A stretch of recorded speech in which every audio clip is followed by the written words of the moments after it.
પૂરેપૂરી અમને પૂરેપૂરો ગણાવથી વિશ્વાસ એવો તો બનાસકાંઠાના સંસદ જ્ઞાનીબેન ઠાકોર છે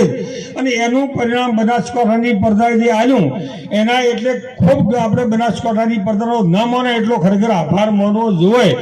એનું કારણ છે કે હોમે લડનાર વ્યક્તિ પૈસા તંત્ર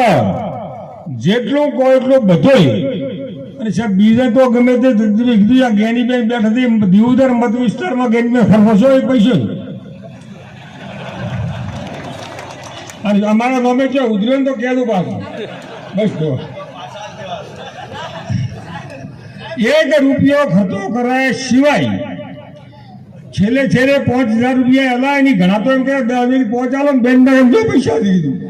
કયા કીધું 5,000 રૂપિયા અમે 5,000 હાલતા હતા એમ કરીને જે ચૂંટણી જીત્યા છે એક મતને લાવીને લોકો જે મજૂરી કરી છે ને એનું આ પરિણામ છે. અને સાહેબ હું અને જ્ઞાનીબેન જે મારે ઘરે 5 દાડા પછી મળ્યા અમે બે ચર્ચા કરી.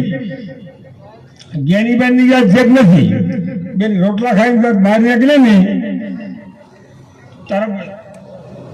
બીકેન બધા સાક્ષી થઈ કે હવે સાહેબ જો તમે ટેકો કરશો તો તમે જાણી થશે અને હું કરીશ ને તો મને દોષી અમે નથી કર્યા તમને પાકો વિશ્વાસ હોય તમે હવે ના કરતો હોશો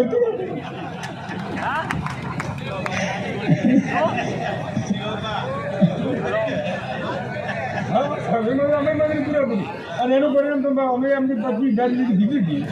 શું છો બેન ચૂંટણી ફાર્મ ભર્યા ચાલો અમે તમારે પડખે મારી વિચાર જવાબદાર 25,000 તમને મળશે. અને એનું પરિણામ કઈ હું નથી કહેતો આ વાત હું કરો ને પડદા એવું બોલતી હતી હું નથી કહેતા મેં આ કરી આવ્યું છે અને હું મારી જિંદગીમાં કોઈ કહેતો નથી મેં કર્યું છે હું મને ખોટા ફોટા પાડતા કે ખોટી બાજુ કરતા પણ મેં જે 25,000 દીધી પડદા જે બોલતી હતી પડદામાંથી મેં લીડ કાઢ્યું હતું અને મારો જે 40 વર્ષનો રાજકારણનો અનુભવ છે એના અનુભવના કારણે મેં જ્ઞાનીબેનને કીધું કે આ લોકોના વિશ્વાસમાં હું તમને કહું છું કે લોકો બોલશે એનામાંથી હોય 25,000 લીડ તમને મળશે અને મળી એ લોકોનો અવાજ છે. આપણે બધાએ કમર કસી